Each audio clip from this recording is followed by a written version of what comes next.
मुसलमानों की देशभक्ति पे आप सवाल उठाते हैं। आप जानना चाहते हैं मुसलमानों का इतिहास, तो पढ़िए शहीद अशफाकुल्लाह को। जब फैजाबाद की जेल में उनको फांसी के फंदे पर ले जाया जा रहा था, उनसे पूछा गया आपकी कोई अंतिम इच्छा, तो उन्होंने कहा कुछ आरजू नहीं है, बस आरजू है इतनी, रख दे जरा से कोई खाके वतन कफन पे। यह है मुसलमानों का इतिहास पढ़ लेना। लेकिन आपको तो दाढ़ी से आपत्ति हो जाती है, टोपी से आपत्ति हो जाती है। अच्छा हुआ आप 1857 में नहीं थे, वरना दाढ़ी रखा कर जिन उलेमाओं ने अंग्रेजों के खिलाफ लड़ते हुए अपने सर कटवाए, उनके बलिदान को आप शर्मिंदा कर। बहादुर शाह जफर के इतिहास को पढ़ लेना।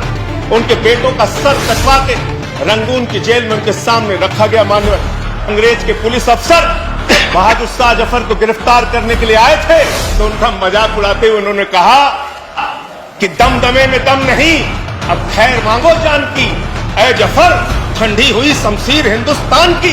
तो उस बहादुर शाह जफर ने अंग्रेज अफसर को जवाब दिया था कि गाजियों में पू रहेगी, जब तलक ईमान की, तख्त लंदन तक चलेगी, देख हिंदुस्तान की। हिंदुस्तान के मुसलमानों के इतिहास को पढ़िए, उनके प्रति आपके मन में सम्मान पैदा होगा। मुसलमानों की देशभक्ति पे आप सवाल उठाते हैं, और कुछ लोग ऐसी टिप्पणी भी करते हैं जो मेरी समझ में नहीं आता। मैं अन्ना जी के आंदोलन के मंच का संचालन कर रहा था मान्यवर। मेवात से एक मुस्लिम लड़की उस मंच के संचालन के दौरान कही कि उसने कहा कि मैं समर्थन देने आई हूं, भाषण देना चाहती हूं। भाषण जब उसने समाप्त किया उस मुस्लिम लड़की ने, तो उसने कहा भारत माता की जय, भारत माता की जय, वंदे मातरम। और मैं उस विचारधारा से सहमत नहीं हूं। मेरा इस्लाम इतना कमजोर नहीं कि वो वंदे मातरम कहने से खत्म हो जाए। इस तरह की सोच के लोग हिंदुस्तान में रहते हैं। मैं जिस सुल्तानपुर के छोटे से शहर में काम करता था, वहां मेरे साथ शमशाद भाई काम करते थे। बहुत आपसे ज्यादा तेज भारत माता की जय वो लगा सकते हैं, वंदे मातरम लगा सकते हैं।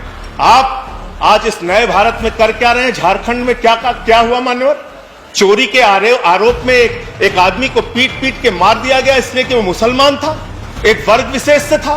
क्या इसकी चिंता इस सदन को नहीं होनी चाहिए? क्या धर्म के नाम पे इस देश के अंदर बंटवारे चलते रहेंगे? ये विविधता में एकता वाला देश है। यहाँ पे सभी धर्म, सभी जाति, सभी वर्ग के लोगों को सम्मान से रहने का हक है। लेकिन आपको तो दाढ़ी से आपत्ति हो जाती है, टोपी से आपत्ति हो जाती है।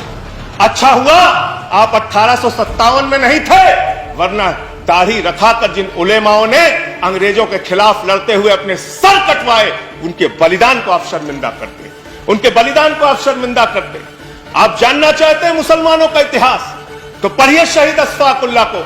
जब फैजाबाद की जेल में उनको फांसी के फंदे पर ले जाया जा रहा था, उनसे पूछा गया आपकी कोई अंतिम इच्छा, तो उन्होंने कहा कुछ आरजू नहीं है, बस आरजू है इतनी, रख दे जरा से कोई खाके वतन कफन पे। यह है मुसलमानों का इतिहास पढ़ लेना। बहादुर शाह जफर के इतिहास को पढ़ लेना। उनके बेटों का सर कटवा के रंगून की जेल में उनके सामने रखा गया। मान्यवर पुलिस के अंग्रेज के पुलिस अफसर बहादुर शाह जफर को गिरफ्तार करने के लिए आए थे, तो उनका मजाक उड़ाते हुए उन्होंने कहा कि उनका मजाक उड़ाते हुए कहा कि दमदमे में दम नहीं, अब खैर मांगो जान की, ऐ जफर ठंडी हुई शमशीर हिंदुस्तान की। तो उस बहादुर शाह जफर ने अंग्रेज अफसर को जवाब दिया था कि गाजियों में पू रहेगी, जब तलक ईमान की, तख्त लंदन तक चलेगी, देख हिंदुस्तान की। हिंदुस्तान के मुसलमानों के इतिहास को पढ़िए, तो उनके प्रति आपके मन में सम्मान पैदा होगा। और ये दाढ़ी और टोपी से और वंदे मातरम लगाने से और अल्लाह अकबर कहने से किसी का धर्म अगर कमजोर हो जाता है, तो माफ कीजिएगा, आपका धर्म, आपके धर्म की व्याख्या बहुत कमजोर है। हिंदू धर्म जिसको हम मानते हैं, वो हिंदू धर्म तो कहता है वसुधैव कुटुंबकम, पूरा विश्व हमारा परिवार है। और हम आप भारत माता की जय लगाते हैं, आप भी जोर से लगाते हैं भारत माता की जय, हम भी जोर से लगाते हैं भारत माता की जय। लेकिन मुझे बताइए, दुनिया में कौन सी ऐसी माँ है जो अपने बच्चों में भेद करती है? दलित बच्चे को अलग निगाह से देखेगी, मुसलमान बच्चे को अलग निगाह से देखेगी, पिछड़े बच्चे को अलग निगाह से देखेगी, सिख बच्चे को अलग निगाह से देखेगी। अरे माँ तो वो माँ होती है जो अपने कमजोर बच्चों का ज्यादा ख्याल रखती है। भारत माता की जय लगाना है तो दिल से लगाइए। पूरे हिंदुस्तान में रहने वाले 130 करोड़ हिंदुस्तानियों का साथ दीजिए, तब इस देश का विकास होगा। चमन में एक तलाते रंगे बू से बात बनती है, चमन में एक तलाते रंग बू से बात बनती है, हम ही हम हैं तो क्या हम हैं, तुम ही तुम हो तो क्या तुम हो। इस बदलिए, इस धारणा को बदलिए, इस विचारधारा को बदलिए।